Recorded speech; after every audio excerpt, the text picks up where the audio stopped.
কৃষ্ণং নারায়ণং বন্দে কৃষ্ণং বন্দে ব্রজপ্রিয়ং কৃষ্ণং দ্বৈপায়নং বন্দে কৃষ্ণং বন্দে পৃথাসুতং নারায়ণং নমস্কৃত্য নরং চৈব নরোত্তমং দেবীং সরস্বতীং ব্যাসং ততো জয়মুদীরয়েৎ। ভক্তগণ, আস্বাদন করছিলাম ভাগবত নবনীত, শ্রীমদ্ ভাগবতের দশম স্কন্ধের আস্বাদন চলছিল। আজ আস্বাদন করব শ্রীকৃষ্ণের ভোজন লীলা এবং ব্রহ্মাজির মোহ এই বিষয় নিয়ে দিব্যাতিদিব্য ভগবৎ লীলা আস্বাদন করব, যা শ্রবণ মঙ্গলম। মন দিয়ে ভাগবত কথা শ্রবণ করুন। মানব সেবা অনেক গুরুত্বপূর্ণ বিষয়। মানব সেবা পূজা অত্যন্ত গুরুত্বপূর্ণ একটি বিষয়। সুযোগের অভাবে আপনি সশরীরে বৃন্দাবন ধামে যেতে না পারলেও মন দ্বারা অবশ্যই যেতে পারেন। মনে করুন আপনি বৃন্দাবনে পৌঁছে শ্রীকৃষ্ণকে দর্শন করছেন। বালকৃষ্ণ তার বাল্যবন্ধু গোপ বালকদের সঙ্গে ভোজন করছেন। আপনি তাঁর জন্য সুস্বাদু মিষ্টি নিয়ে তাকে খাওয়াচ্ছেন। এই যে শুদ্ধ কল্পনা, এতে মন শুদ্ধ হয়ে থাকে। সেই গোপ বালকদের অধিকাংশই ছিল অতি দরিদ্র। তা সত্ত্বেও তাদের হৃদয় ছিল অতি প্রেমপূর্ণ। তারা পুঁথিগত বিদ্যায় বিদ্বান ছিলেন না বটে, কিন্তু তাদের সরল হৃদয়ে শ্রীকৃষ্ণের প্রতি গভীর প্রেম ছিল। শ্রীকৃষ্ণ যখন ব্রজের বাল্যবন্ধুদের নিয়ে যমুনার তটে আহার করার জন্য বসতেন, তখন সকল বন্ধুদেরই ইচ্ছা হতো শ্রীকৃষ্ণ তার পাশে বসে যেন তাকে স্পর্শ করে। বালকেরা নিজ নিজ গৃহ হতে আসার সময় যে সকল আহার সামগ্রী সাথে নিয়ে আসত, সেগুলির মধ্যে সবচেয়ে উৎকৃষ্ট খাদ্য তা বালকৃষ্ণকে খেতে দিয়ে পরে তারা নিজেদের আহার শুরু করতেন। এটাই শাস্ত্রীয় সিদ্ধান্ত, এটাই শাস্ত্রীয় নিয়ম। অতি উত্তম আহার্য ভগবানকে প্রথমে নিবেদন করে, অন্যান্য বন্ধু বান্ধবকে প্রসাদ বিতরণ করে অবশেষে নিজে প্রসাদ গ্রহণ করতে হয়। যারা নিজ স্বার্থকে বড় করে দেখে, তারা সুস্বাদু ও ভালো খাবার নিজের জন্য রেখে মধ্যম বা সাধারণ খাবার অন্যদের পরিবেশন করে থাকেন। আর প্রেমের লক্ষণ হল ভগবানকে এবং অপর ব্যক্তিদের উত্তম আহার বিতরণ করা। যুবতী গোপীদের সঙ্গে রাসলীলা করার সময় ভগবান গোপীদের মনে এরূপ অনুভব করিয়েছিলেন যে প্রত্যেক গোপীর তখন মনে হতো শ্রীকৃষ্ণ আমার সঙ্গেই রয়েছেন। অর্থাৎ একই সময় ভগবান অনেক গোপীদের সঙ্গদান করেছিলেন। আজ বাল্যবন্ধুদের সাথে রাসলীলায় বালকৃষ্ণ সকল বন্ধুদের মধ্যমণি হয়ে বসেছেন। তিনি উপস্থিত সকল বাল্যবন্ধুদের স্পর্শ করে আনন্দ দিচ্ছেন। এমন লীলা ভগবান শ্রীকৃষ্ণ ব্যতীত আর কে করতে পারেন? সেই সময় শ্রীকৃষ্ণ পঞ্চম বর্ষীয় বালক মাত্র। শ্রী সুখদেবজি মহারাজ এই ভোজন লীলার বর্ণনা সমাধি ভাষায় করেছেন। ভাগবতে সমাধি ভাষাই মুখ্য। শ্রী সুখদেবজি মহারাজ দশম স্কন্ধের ত্রয়োদশ অধ্যায়ে বলেছেন, বিভ্রদ বেনুং জঠরপটয় শৃঙ্গবেত্রে চ কক্ষে বামে পানৌ মসৃণ কবলং তৎফলানুং অঙ্গুলিনেষু লিষু তিষ্ঠন্মধ্যে সপরিহৃদয় হ্যাশয়ন নর্মভীষ্যই স্বর্গে লোকে মিশতি বুভুজে যোগ্য ভূগ বালকেলি। ভাগবত দশম স্কন্ধের ১৩তম অধ্যায়ের ১১তম শ্লোক। অর্থাৎ প্রফুল্ল নেত্রযুক্ত ব্রজবালকগণ সেই বন মধ্যে শ্রীকৃষ্ণের চারিদিকে শ্রেণীবদ্ধভাবে মুখোমুখি উপবেশন করল।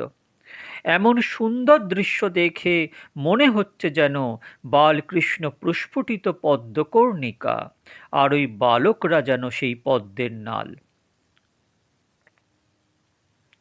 একটি পদ্ম পুষ্পে অনেক দল পাপড়ি থাকে, আর তার মধ্যে মধ্যভাগটি পুষ্পের মুখ্য ভাগ, যার সঙ্গে সকল পাপড়িগুলোই সংযুক্ত হয়ে থাকে।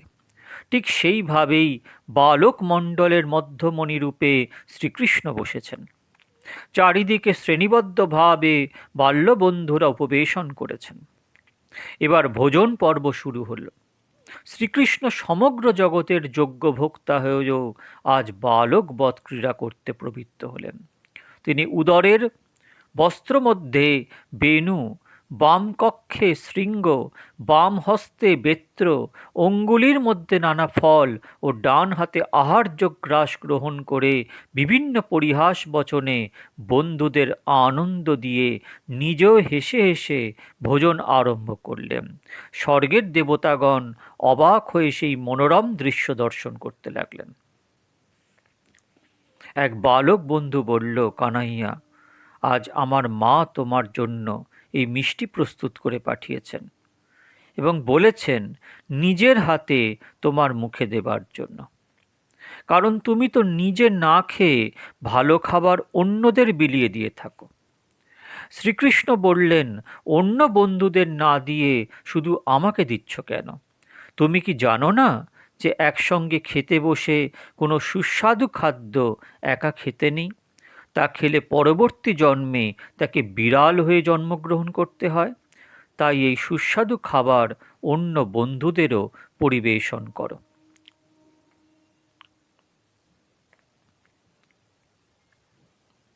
কোনো কোনো মানুষ ভালো খাবার একা খেতে ভালোবাসেন।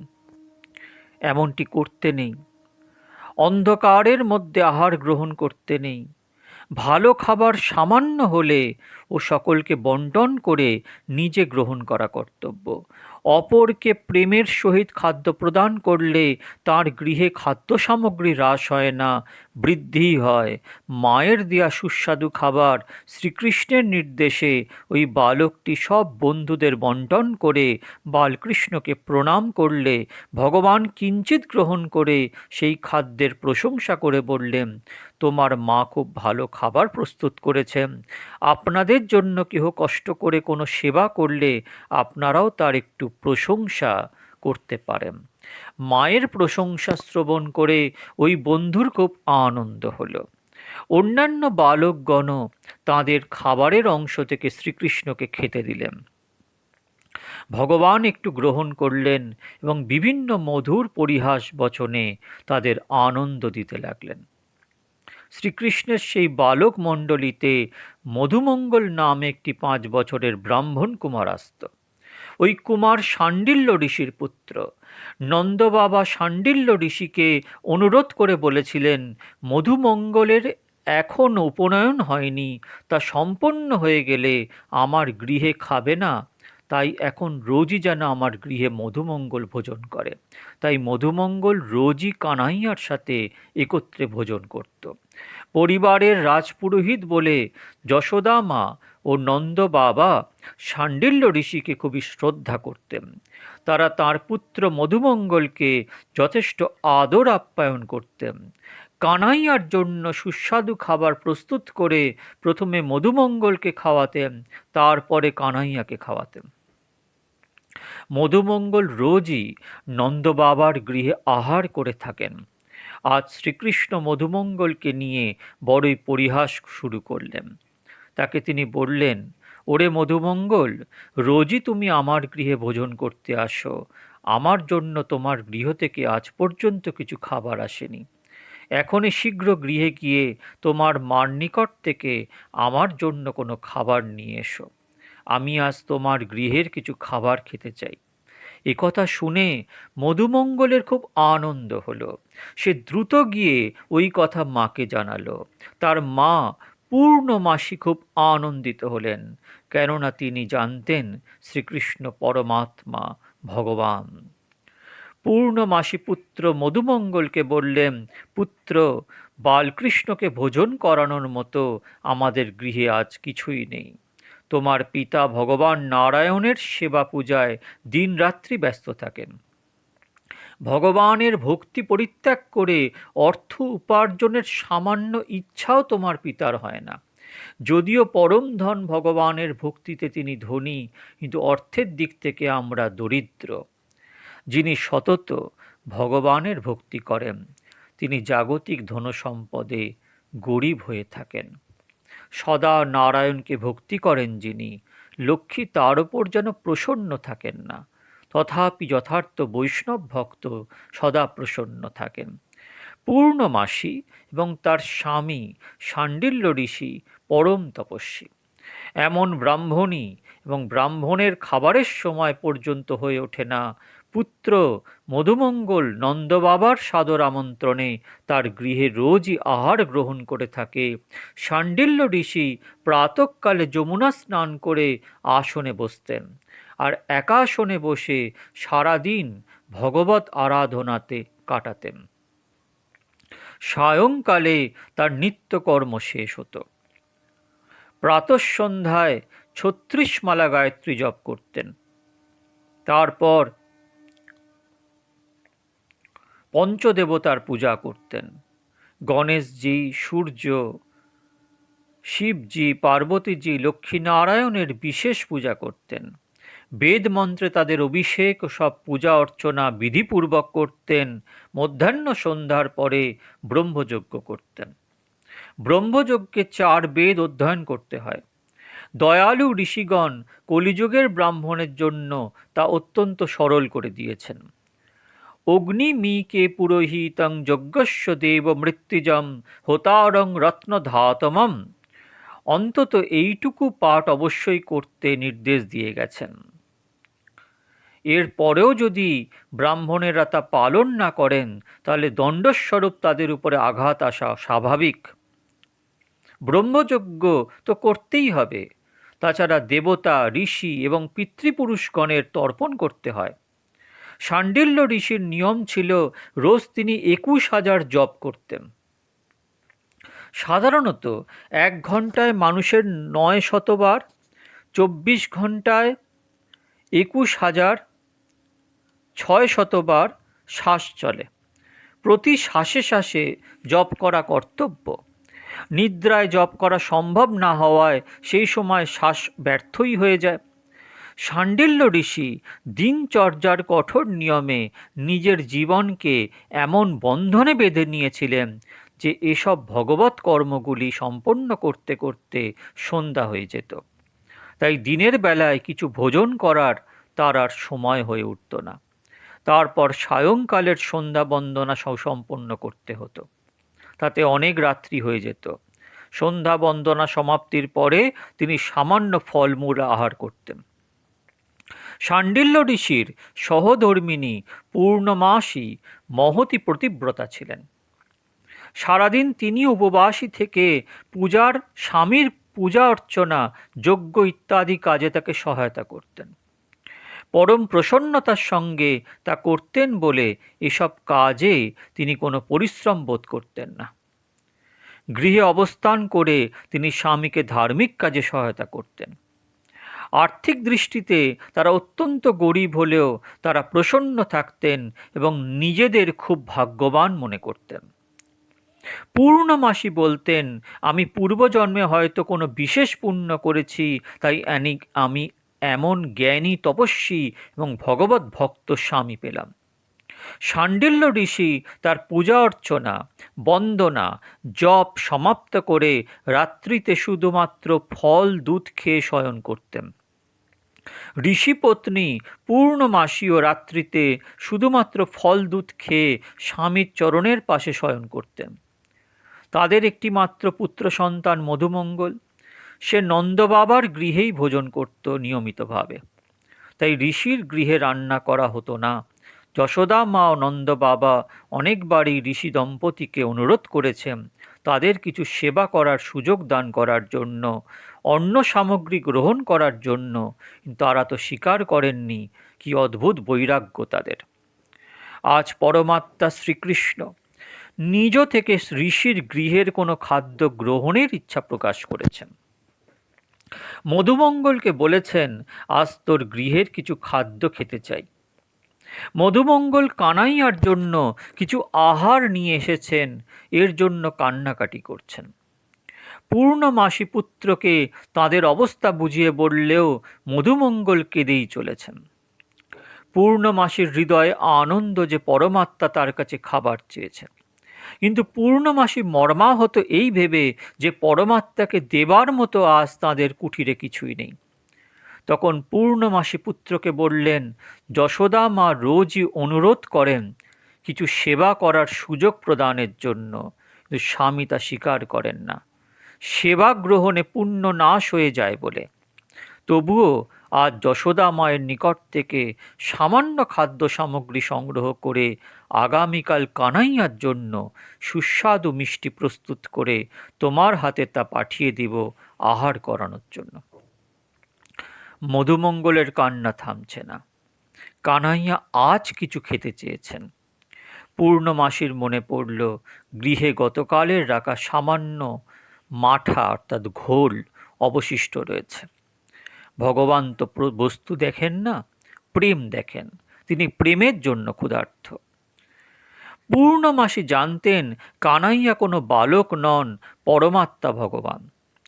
পূর্ণমাসী এবার ভাবলেন এই সামান্য ঘোল পুত্রের হাত দিয়ে কানাইয়ার নিকট প্রেরণ করবেন। কিন্তু এই বাসি ঘোল তো টক হয়ে গেছে, তা পান করতে বালকৃষ্ণের কষ্ট হবে। কিন্তু আর কোনো উপায় না দেখে পূর্ণমাসী সেই বাসি টক ঘোলের মধ্যে একটু চিনি মিশিয়ে মিষ্টি ঘোল প্রস্তুত করে ছোট্ট একটি পাত্রের মধ্যে তা ভরলেন। পূর্ণমাসীর অঝরে অশ্রুবর্ষণ হচ্ছে। এই ভেবে আজ পরমাত্মা কানাইয়াকে বাসি কিছু ঘোল নিবেদন করছে। তিনি পুত্রকে বললেন, আগামীকাল কানাইয়ার জন্য মিষ্টি তৈরি করে পাঠাবো, আজ প্রেমের সঙ্গে কিছু ঘোল পাঠালাম। আমরা গরিব, তাকে দেবার মতো গৃহে আজ কিছুই নেই। মধুমঙ্গল ছোট্ট পাত্রের মধ্যে মায়ের হাতের দেওয়া সামান্য বাসি ঘোল নিয়ে দৌড়ে কানাইয়ার কাছে গেল।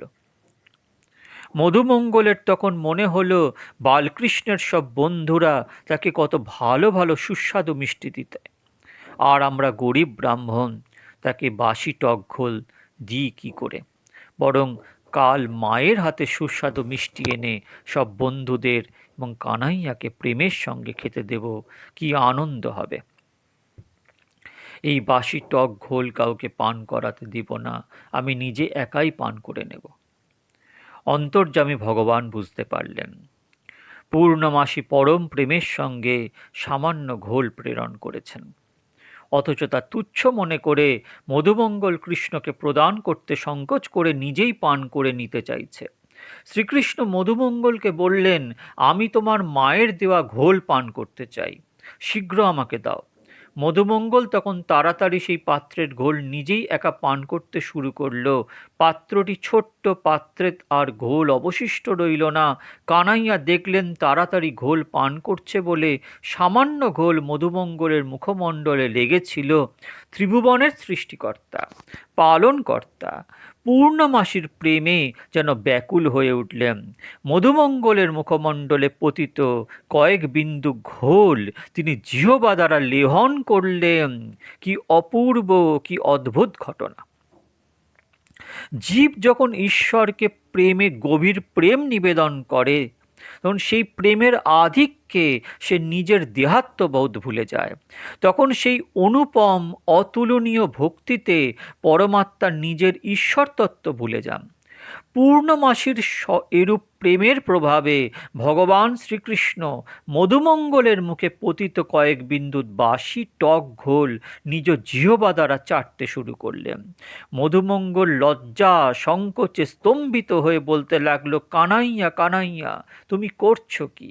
তখন কানাইয়া জবাবে বললেন, মধুমঙ্গল, তোমার পিতামাতার পুণ্য প্রভাবে আজ আমার গোকুল গ্রামবাসী সকলে পরম সুখী ও আনন্দিত। তোমার পিতা পরম তপস্বী, তোমার মায়ের প্রেমপূর্ণ তোমার উচ্ছিষ্ট ঘোল পানে আমার শুভবুদ্ধির উদয় হবে। বস্তুত মধুমঙ্গলের পিতামাতা অর্থের দিক থেকে খুবই গরিব হলেও পরম ধনে ধনী ছিলেন। শাণ্ডিল্য ঋষি পরম তপস্বী ছিলেন, তাই কানাইয়া তার ভূয়সী প্রশংসা করলেন। পিতা মাতার এমন প্রশংসা শ্রবণ করে মধুমঙ্গলের অত্যন্ত আনন্দ হল। মহাপুরুষগণ বলেন যে নিষ্ঠাবান ব্রাহ্মণ পরম নিষ্ঠা শ্রদ্ধা ভক্তির সঙ্গে সকল নিয়ম পালন করে 3 বার গায়ত্রী পুরস্চরণ করেছেন, প্রতি পুরস্চরণে 24 লাখ গায়ত্রী জপতে হয়। গায়ত্রীর 24 অক্ষর, যে মন্ত্রে যত অক্ষর তত লক্ষ জপ করলে পুরস্চরণ হয়। মহাপুরুষগণ বলেন যে নিষ্ঠাবান ব্রাহ্মণ পরম নিষ্ঠা শ্রদ্ধা ভক্তির সঙ্গে সকল নিয়ম পালন করে 3 বার গায়ত্রী পুরস্চরণ করেছেন। সকল নিয়ম মানে অঙ্গন্যাস করন্যাস সব কিছু করতে হবে, নিয়ম আদি বিধিমতো। হ্যাঁ, গায়ত্রী জপার নিয়ম, তার উচ্চারণের সঠিক পদ্ধতি, তার স্বরকে ঠিক মতন উচ্চারণ করা, গায়ত্রীর ওপর যে অভিশাপ, গায়ত্রী অভিশাপ মানে উদ্ধারণ মন্ত্র, গায়ত্রী জপের পরে তার কবচ পাঠ, এই সব কিছু করার পরে সে যদি 3 বার গায়ত্রীর পুরস্চরণ করে, মানে 72 লক্ষ বার, 72 লক্ষ গায়ত্রী মন্ত্র জপ করে, এমন পবিত্র ব্রাহ্মণের গৃহে ভগবান আহার যাচনা করেন এবং প্রীতির সঙ্গে আহার করেন। এমন পবিত্র ব্রাহ্মণের গৃহের পরম শুদ্ধ অন্ন সাধু সন্ন্যাসীগণ ভিক্ষা করে গ্রহণ করেন। এমন ব্রাহ্মণের গৃহের সামান্য জল ফেলেও তারা নিজেদের সৌভাগ্যবান মনে করেন। যাচয়েত ক্ষেত্রিয়া ব্রহ্মং তদভাবে জলং পিবেত। মধুমঙ্গল বালকৃষ্ণের প্রেমে অভিভূত হয়ে কানাইয়ার কাঁধের ওপর হাত স্থাপন করে বলল, কানাইয়া, আমাদের গৃহে তোমাকে খেতে দেবার মতো কিছুই ছিল না। মা কাঁদতে শুরু করলেন। শেষে এই একটু ঘোল আমার হাতে দিলেন, তা তোমাকে দিতে আমার সংকোচ হচ্ছিল, কিন্তু তুমি কি করলে? আমার মুখে লেগে থাকা উচ্ছিষ্ট কয়েক বিন্দু ঘোল চেটে নিলেন। আগামীকাল তোমাকে সুস্বাদু মিষ্টি খাওয়াতে চাই।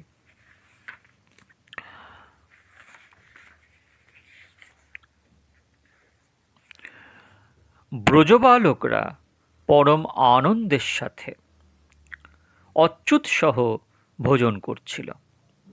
ইতিমধ্যে গোবৎসরা নতুন কোমল ঘাস খাবার উদ্দেশ্যে একটু দূরে অরণ্যের মধ্যে চলে গেলে বালকরা একটু শঙ্কিত হল।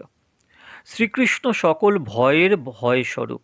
তিনি বালকদের বললেন, তোমরা নির্ভয়ে ভোজন করো, আমি তোমাদের গোবৎস নিয়ে আসছি। এই বলে শ্রীকৃষ্ণ গোবৎসদের ফিরিয়ে আনার জন্য একটু দূরে অরণ্যের দিকে গমন করলেন। খাদ্যগ্রাস তখনও তার হাতেই ছিল। এদিকে ব্রহ্মাজি আকাশ থেকে শ্রীকৃষ্ণ কর্তৃক অঘাসুরের বধ, ব্রজবালকদের উদ্ধার কার্য এবং বিশেষ করে শ্রীকৃষ্ণের জিহ্বা দ্বারা মধুমঙ্গলের মুখমণ্ডল লেহন করার লীলা দর্শনে স্তম্ভিত হলেন। তিনি সংশয় উপবিষ্ট হয়ে ভাবলেন, শ্রীকৃষ্ণ ঈশ্বর, সন্দেহ নেই, ঈশ্বর হয়ে ব্রজে বালকের উচ্ছিষ্ট খাচ্ছেন, মুখমণ্ডল লেহন করছেন, এহেন অদ্ভুত লীলার রহস্য এবং তাৎপর্য কী? শ্রীকৃষ্ণকে পরীক্ষা করে দেখার উদ্দেশ্যে ব্রহ্মাজি ব্রজবালক এবং গোবৎসদের অন্যত্র লুকিয়ে রেখে সেই স্থান থেকে অন্তর্হিত হলেন।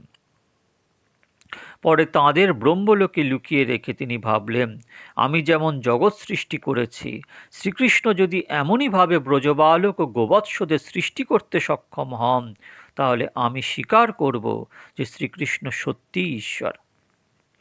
শ্রীকৃষ্ণ গোবৎসদের দেখতে পেলেন না, যমুনা তটে ফিরে এসে বালকদেরও দেখতে পেলেন না।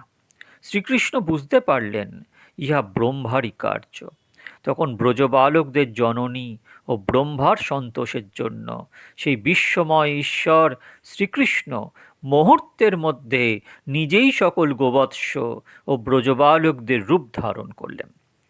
অন্যথায় একদিকে ব্রজবালকদের জননীগণ শোকাচ্ছন্ন হয়ে পড়তেন, অন্যদিকে ব্রহ্মার মোহভঙ্গ হতো না।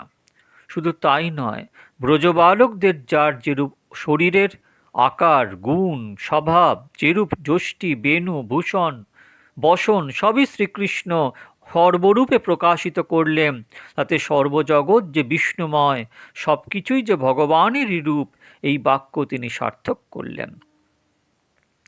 যাবৎ বৎসপবৎ কল্পকবপুর্জাত वत्कराङ्घ्यादिकं যাবজ্জষ্টিবিশান বিদুদলোশিগ যাবদ্বিভূষাম্বরম যবঞ্ছিলগুণাবিদ্ধাকৃতিবয় যাবদ্বিহারাদিক সর্বং বিষ্ণুময়ং গিরো অঙ্গম বদজসর্বস্বরূপবভৌ।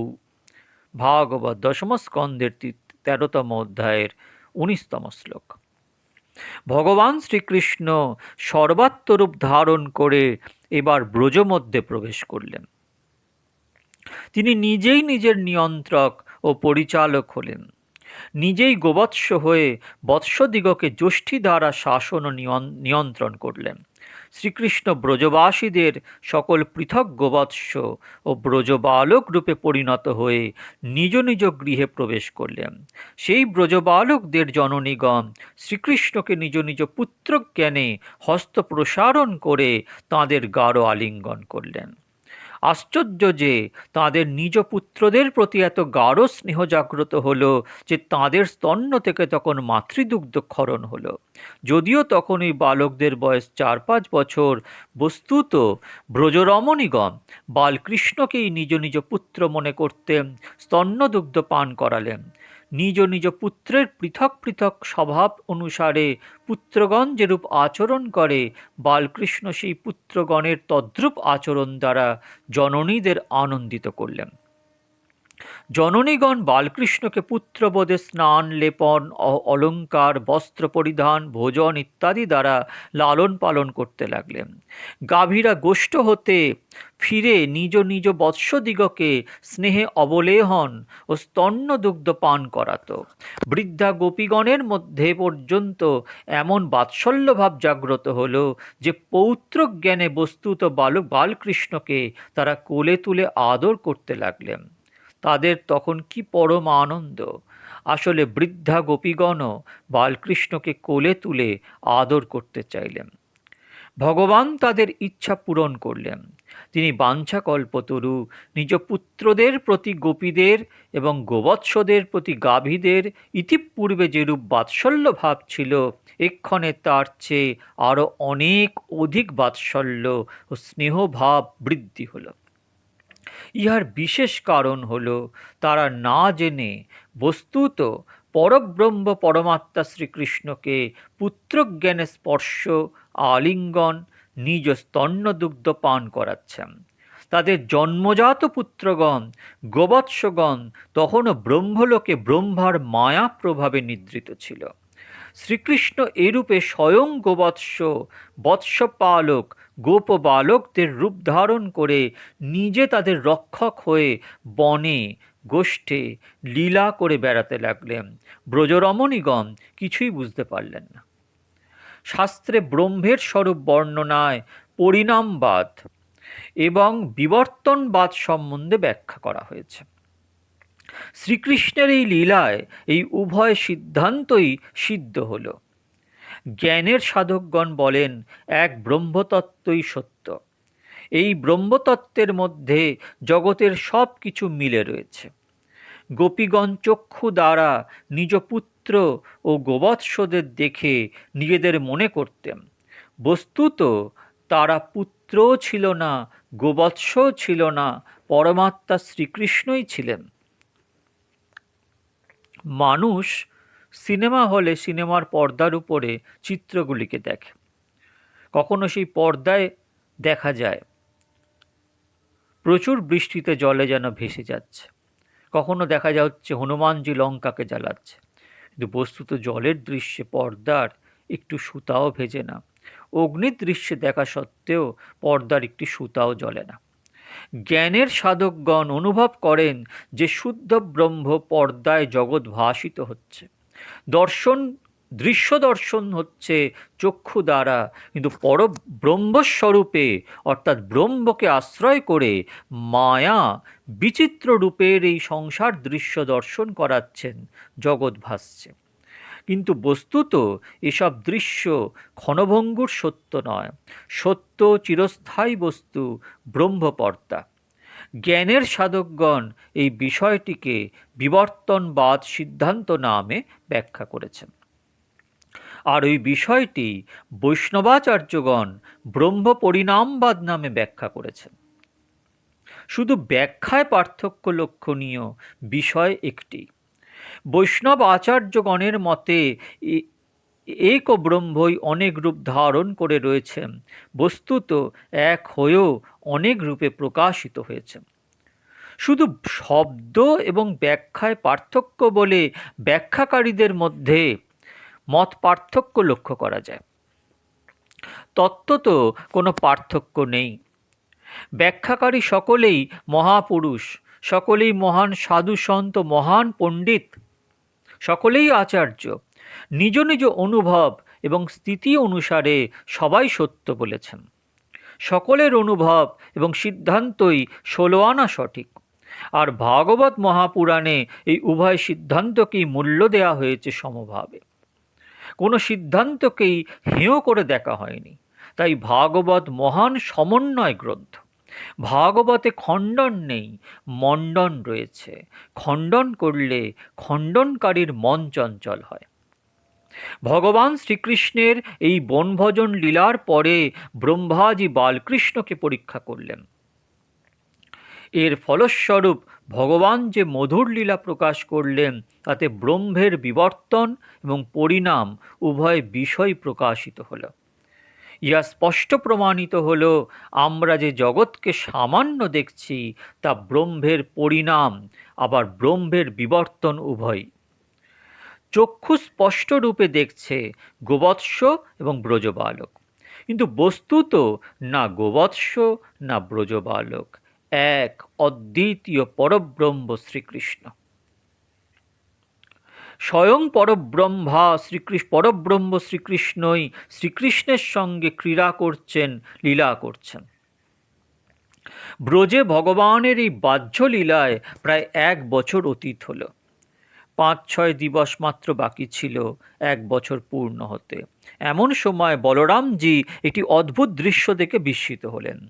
তিনি দেখলেন দূরে গোবর্ধন পাহাড়ে গাভীরা বিচরণ করছিল, আর গোবৎসরা ব্রজের কাছে চড়ে বেড়াচ্ছিল। গাভীরা হঠাৎ স্নেহের প্রবল আকর্ষণে হুঙ্কার দিয়ে সুদূর এবং দুর্গম পথ অতিক্রম করে দ্রুত পদে ব্রজে চলে এসে 1 বছর পূর্বের গোবৎসদের অধিক স্নেহে দুগ্ধ পান করাতে লাগল। বৃদ্ধ গোপগণ এই ব্রজবালকদেরকে আলিঙ্গন করে অতিমাত্রায় মনস্তুষ্টি লাভ করল। বলরামজি চিন্তা করলেন, কেন এমনটি হচ্ছে? তিনি তখন তার জ্ঞান নেত্র উন্মীলন করে দেখলেন, ব্রজের সকল গোপবালক ও গোবৎস সকলই শ্রীকৃষ্ণের স্বরূপ। বলরাম তখন শ্রীকৃষ্ণকে বললেন, ভাই কৃষ্ণ, পূর্বে জানতাম এই গোবৎসরা ঋষিদের অংশ, আর বৎস বালক গোপ বালকরা দেবতাদের অংশ। এখন দেখতে পাচ্ছি তুমি সর্বরূপে সরাসরি বিদ্যমান রয়েছ। বলো তো, তুমি ভিন্ন ভিন্ন রূপে সরাসরি কেন বিদ্যমান হলে? শ্রীকৃষ্ণ সকল বিষয় ব্যক্ত করলেন। ব্রহ্মার সামান্য সময় আর মনুষ্যের 1 বছর অতীত হল। ব্রহ্মা মনে করলেন গোকুলে গোবৎস গোপ ও বালকদের অভাবে ব্রজবাসীরা হয়তো ক্রন্দন করছে। ব্রহ্মা সচক্ষে তা দর্শন করার জন্য ব্রজে আগমন করলেন। ব্রহ্মা দেখলেন বালকৃষ্ণ তার বাল্য বন্ধুদের সঙ্গে পূর্ববৎ ক্রিয়া করছে। একটি বালক বা একটি বৎস কম নেই। তাই ব্রহ্মা ভাবলেন, আমার মায়ায় গোবৎস এবং গোপ বালকরা এখনো ব্রহ্মলোকে গভীর নিদ্রায় নিদ্রিত রয়েছে, অথচ এ স্থানে এই বৎস গোপ বালকরা বালকৃষ্ণের সঙ্গে ক্রিয়া করছে। এরা কোথা থেকে কিভাবে এলো? ব্রহ্মলোকে লুকিয়ে রাখা গোবৎস ও গোপ বালকরা সত্য, না ব্রজে অবস্থানকারী এরা সত্য? প্রকৃত সত্য তিনি কিছুই বুঝতে পারলেন না। ব্রহ্মা তার মায়া শক্তির প্রভাবে বালকৃষ্ণরূপী বিষ্ণুকে মোহিত করতে গিয়ে নিজেই মোহিত হয়ে পড়লেন। খদ্দেতা মানে জোনাকি পোকা যেমন দিনের প্রকাশে নিজেকে এবং অন্যত্র কোনো আলো প্রকাশ করতে পারে না, তদ্রূপ যিনি কোনো মহান ব্যক্তির ওপর নিজের মায়া বা প্রভাব প্রদর্শন করতে চেষ্টা করেন, তিনি নিজেই নিজের মায়াতেই শক্তিহীন হয়ে পড়েন। শ্রীকৃষ্ণ লীলা অতি মধুর। ভাগবতে বর্ণিত এই ঘটনাটি অন্য কোনো গ্রন্থে আরও বিস্তৃতরূপে বর্ণিত হয়েছে, যা আরও আশ্চর্য হবার মতন বিষয়। ব্রহ্মা ব্রজে আগমন করে যখন মনে মনে এসব ভাবছেন, তখন শ্রীকৃষ্ণের এক স্বরূপ ব্রহ্মলোকে গমন করে ব্রহ্মাজির সিংহাসনে বসে গেলেন। ব্রহ্মাজির সেবককে তিনি নির্দেশ দিলেন, দেখো, আজকাল এক নকল ব্রহ্মা সৃষ্টি হয়েছে। যদি নকল ব্রহ্মা কদাচিৎ এখানে আসে, তাকে কোনো ক্রমেই প্রবেশ করতে দিও না। এদিকে ব্রহ্মাজি সংশয় পতিত হয়ে সঠিক নির্ণয় করতে সক্ষম হলেন না। ব্রজের দেখা বালক ও গোবৎসগণ সত্য, না ব্রহ্মলোকে লুকিয়ে রাখা বালকৃষ্ণ গোবৎসগণ সত্য? তিনি ভাবলেন ব্রহ্মলোকে ফিরে গিয়ে এর সঠিক সত্যতা নির্ণয় করবেন। ব্রহ্মাজি ব্রহ্মলোকে প্রবেশ করতে যাচ্ছেন, তখন ব্রহ্মাজির সেবক তাকে প্রচণ্ড রূপে বাধা দিয়ে অপমান করলেন এবং বললেন, ব্রহ্মলোকের মালিক তো ভিতরে সিংহাসনে বিরাজমান রয়েছেন। প্রচণ্ড আঘাতে জীবের শিক্ষা হয়, বুদ্ধি এবং অন্তর্দৃষ্টি খোলে। আজ সৃষ্টিকর্তা ব্রহ্মার যখন এরূপ অবস্থা, তখন সাধারণ জীবের কি দুরবস্থা হতে পারে তা সহজেই অনুমেয়। অধিক গ্রন্থ পাঠে শব্দজ্ঞান বৃদ্ধি লাভ হতে পারে, কিন্তু যথার্থ জ্ঞান অর্থাৎ আত্মজ্ঞান লাভ হয় না। এমনকি শুদ্ধ বুদ্ধি পর্যন্ত জাগ্রত হয় না। যখন আঘাত আসে, তখন ভগবৎ কৃপায় শুভবুদ্ধির উদয় এবং সঠিক পথে গমনের সম্ভাবনা হয়। ব্রহ্মাজি চক্ষু বন্ধ করে ধ্যান করলেন। আশ্চর্য হয়ে দেখতে পেলেন তথাকার যাবতীয় গোবৎস, বৎসপাল, গোপপালক সকলেই মেঘের মতো শ্যাম বর্ণের। গোপ বালক সকলের পরিধানে পীত বর্ণের বস্ত্র, সকলেই চতুর্ভুজ, সকলের হাতেই শঙ্খচক্র গদাপদ্ম, সকলের মস্তকে কিরীট মণ্ডিত, কর্ণে কুণ্ডল, গলে বনমালা, তুলসী দলে তাদের সকলের আপাত মস্তক পরিব্যাপ্ত। ব্রহ্মা একই সময় সমস্ত বিশ্ব ব্রহ্মাণ্ডের সব কিছু দেখতে, একমাত্র শ্রীকৃষ্ণ ইহা তন্ময় অবাক হয়ে দর্শন করতে লাগলেন। ব্রহ্মা একই সময় সমস্ত বিশ্ব ব্রহ্মাণ্ডের সব কিছু একমাত্র শ্রীকৃষ্ণ ইহা তন্ময় ও অবাক হয়ে দর্শন করতে লাগলেন। অত্যন্ত বিস্ময় ও আবেগের প্রাবল্যে তার করুণ অবস্থা দেখে শ্রীকৃষ্ণের দয়া হলো। শ্রীকৃষ্ণ তার মায়ার জবনিকা টেনে দিলেন।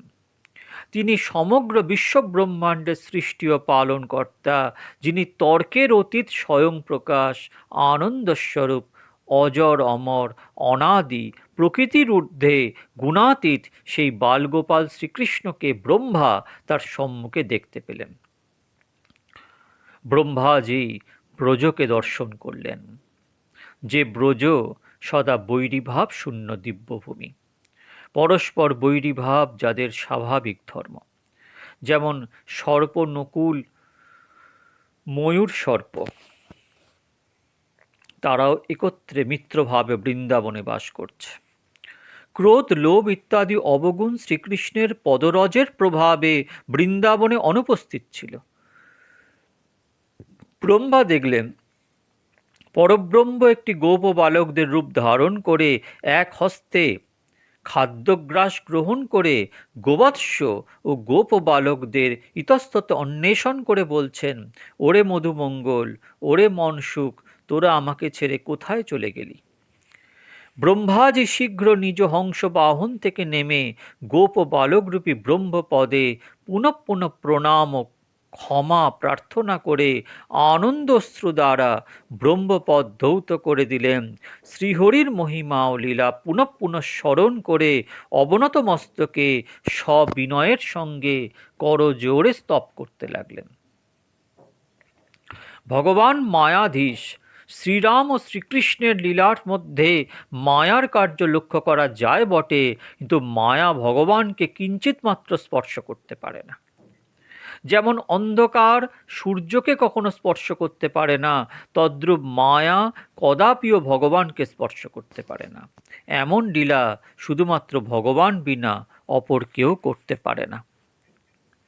ব্রহ্মাজি স্থির সিদ্ধান্তে উপনীত হলেন যে এই বালকৃষ্ণ পরমাত্মা, সাক্ষাৎ ঈশ্বর।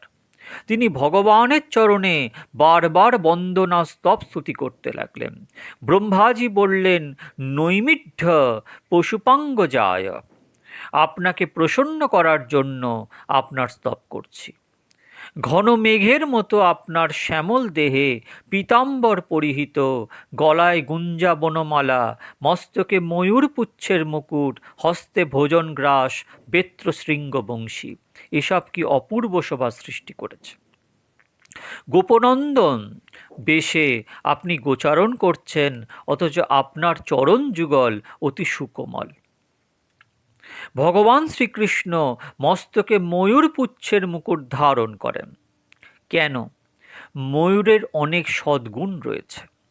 ময়ূর শরীর দ্বারা কামসুখ ভোগ করে না।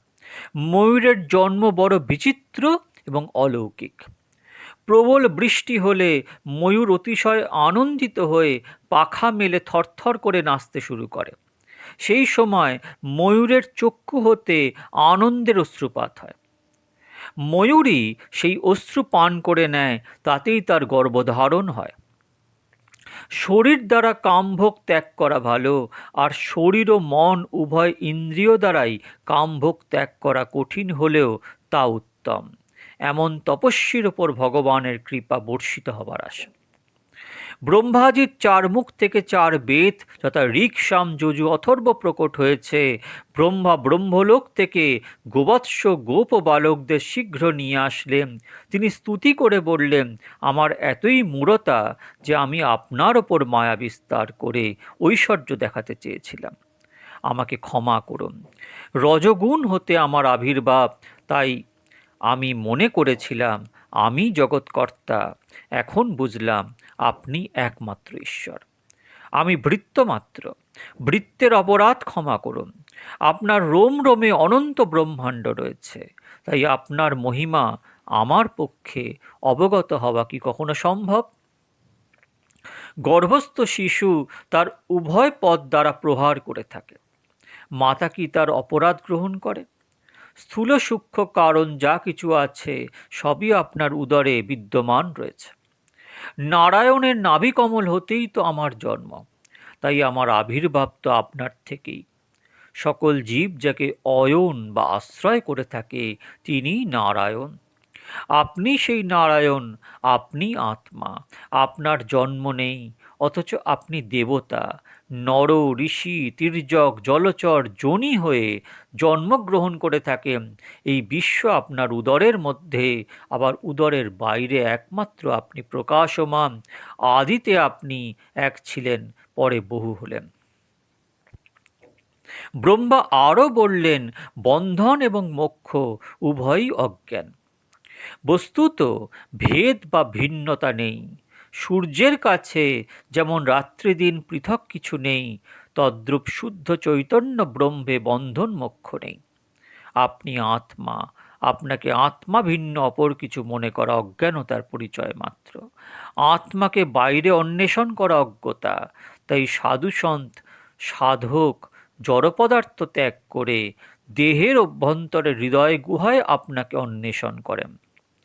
ধন্য ব্রজের গোপীগণ, ধন্য গাভীকুল, আপনি তাদের স্তন্যামৃত পান করছেন। শত শত যজ্ঞ দ্বারা আপনার তৃপ্তি বিধান সহজে সম্ভব হয় না, অথচ ওই গোপী ও গাভীকুলের স্তন্যামৃত পানে আপনি তৃপ্ত হচ্ছেন। ধন্য গোকুলের গোপগণ, তারা এতই সৌভাগ্যবান যে আপনি যেন তাদের প্রাণ। তারা আজ আপনাকে স্থান আত্মীয় জ্ঞানে প্রেম করছেন। হে বিভু, আমি আপনার বৈভব কিছুই জানি না, বুঝি না, অথচ জগৎ এই দেহ আপনারই, আপনার বস্তু আপনাকেই অর্পণ করলাম। শ্রী সুখদেবজি মহারাজ বললেন, ব্রহ্মাজি এরূপ স্তুতি করে শ্রীকৃষ্ণকে 3 বার প্রদক্ষিণ এবং পুনঃ পুনঃ প্রণাম করে ব্রহ্মলোকে প্রস্থান করলেন। ব্রহ্মাজি স্তুতি অনেক বড়, সংক্ষেপে বর্ণন করা হলো। গোপ বালকগণ ব্রহ্মার মায়ায় নিদ্রিত ছিল। 1 বছর অতীত হয়ে গেল এই লীলার মধ্যে। যখন ব্রহ্মা তাদের মোহনিদ্রা ভঙ্গ করলেন, তারা কিছুই অনুধাবন করতে পারলেন না। তাদের নিকট ক্ষণার্ধরূপে সময় অনুভূত হল। এই জগৎ মায়ায় মুক্ত বলে জীব ক্ষণে ক্ষণে নিজেকে পর্যন্ত ভুলে যায়।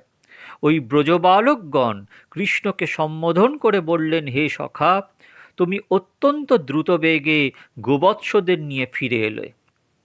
আমাদের আহারের গ্রাস হাতেই রয়েছে, এসো তা খেয়ে নাও। শ্রীকৃষ্ণ বালকদের নিয়ে গ্রামে ফিরলেন। বালকরা তাঁদের নিজ নিজ মাতাকে জানালো, আজ বালকৃষ্ণ অঘাসুরকে বধ করে আমাদের সকলকে রক্ষা করেছেন। 1 বছর পূর্বের ঘটনাকে ওই বালকরা মায়ের নিকট তা ব্যক্ত করল। তাই বলা হয়েছিল, শ্রীকৃষ্ণ 5ম বর্ষে অঘাসুরকে বধ করেছিলেন, বালকরা তা 6ষ্ঠ বর্ষে আজকের ঘটনা বর্ণন করলেন। পরীক্ষিত শ্রী সুখদেবজিকে একটি প্রাসঙ্গিক প্রশ্ন করলেন। বালকৃষ্ণ তো নন্দ বাবা এবং যশোদা মায়ের সন্তান, যদিও কংস কারাগারে তিনি বসুদেব দেবকীর পুত্ররূপে আবির্ভূত হয়েছিলেন, কিন্তু শ্রীকৃষ্ণ স্বয়ং যখন ব্রজবাসী মাতা পিতাদের সন্তান রূপে 1 বছর অতিবাহিত করলেন, তখন পুত্রের প্রতি মাতা পিতার যে স্বাভাবিক স্নেহ লক্ষ্য করা যায়, তদ অপেক্ষা অধিক স্নেহ শ্রীকৃষ্ণের প্রতি তাদের কেন উৎপন্ন হয়েছিল?